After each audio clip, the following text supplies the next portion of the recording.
He said something very surprising to me. He said, it's hard when you go away for the weekend, especially without the kids, and you have nothing to talk about with your partner. And it really brought to light how most guys just get together with a girl that's nice enough and she's pretty enough, and they put a ring on it and they have kids and they set an entire life with a person they cannot talk to. I've been in a relationship for nearly 2 years now, and we've been living together for 6 months. So when my manager asks me with a smile on his face, what's it like living with somebody? I said to him, probably the most challenging thing is getting used to sharing my space with somebody else. And if I'm being completely honest, that's the most challenging aspect. Not her, because you need to be objective about things. I've been living alone my whole life. Done everything I wanted to do my way, my routines. I leave things exactly the way I want them to be left. I do things the way I want them to be done. I put dishes away the way I want them to be done. Everything is exactly my way in my little world. And the challenge is to rationally accommodate somebody, because they'll just suffocate if there's no oxygen for them. So the biggest challenge is really learning to share your space and time with somebody else. And then he asked me, what did you do on the weekend? And I said, we actually did nothing. We just hung out all weekend and did nothing indoors.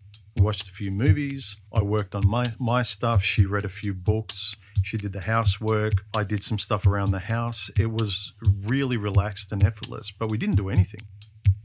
And admittedly, he's your typical outgoing, social kind of guy with 3 kids, events to go to, can't wait to go on holidays all the time, things like that. So he's your typical person, and I realize I'm the odd one out here. I'm the homebody who really doesn't like going anywhere. My greatest weekend is to sit inside doing nothing. I like my little bubble where I can do my thing and write and draw and create or read or watch movies and things like that. And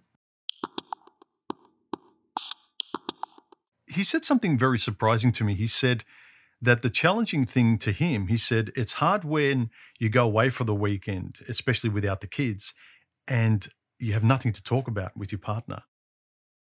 And I found that really odd. And on one hand, I know most people are social and outgoing, and they like having kids to look after, events to go to, just a lot of external things to look after and occupy their minds and time with. But I'm thinking, why would you have gone out with someone you can't talk to or enjoy spending time with? Because he's your typical guy who laughs at the fact that, yeah, I can never see eye to eye with my wife. We argue. We can't spend a lot of time together. We have nothing to talk about, etc., etc. And it's seen as normal. And I've always found this scary and peculiar. It just doesn't make any basic sense. There's no one else in your life that if you don't like spending time with, why would you spend time with them? Why would you be around them? I mean, you go to family gatherings and there's certain people you don't like to be around all the time, but you don't have to do it for very long. But if you're going to have kids and spend most of your time with this person, I just see a lot of couples distracting themselves by having kids and events to go to and things to look after and do and habits, but stuck in a room with each other or just spending the whole weekend being able to share their thoughts. If I can't do that, I mean, it's one of the reasons why I never came close in the past to living with someone, because I could never share my thoughts, my inner world with somebody else. Most women out there are frankly freaking boring.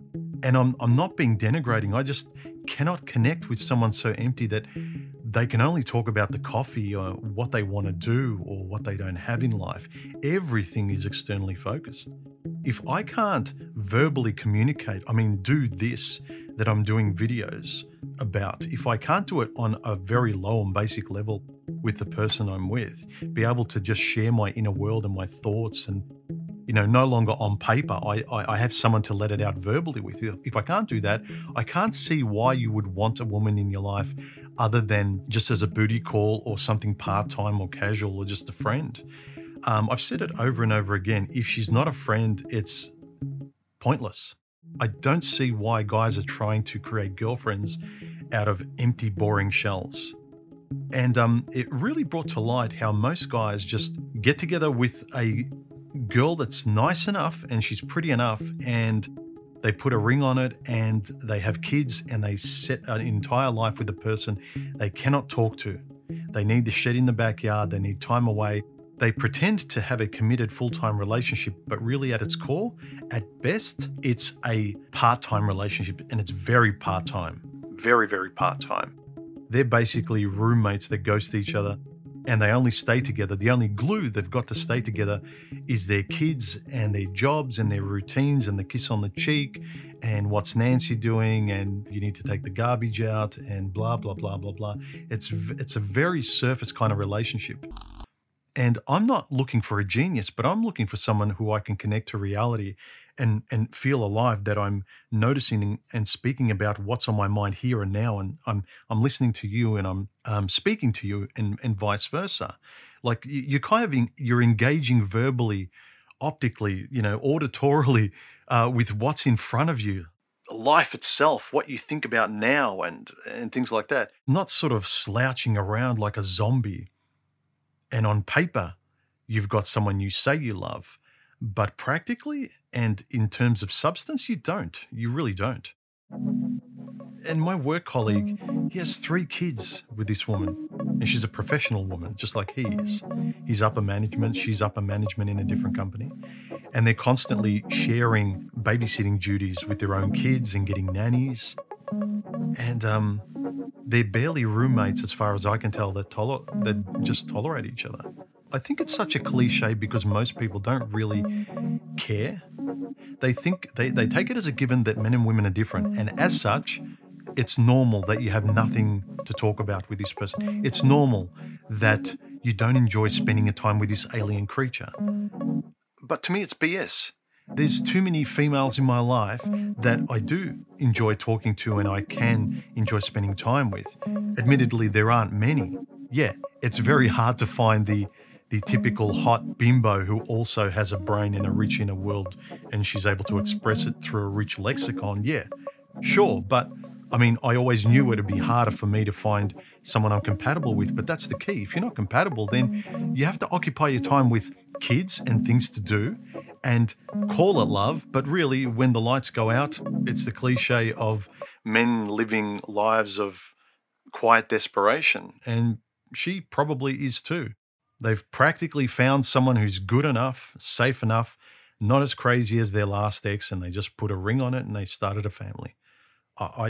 I don't get it. I just wanted to share this story because again and again, I'm reminded how important the basic premise of compatibility is.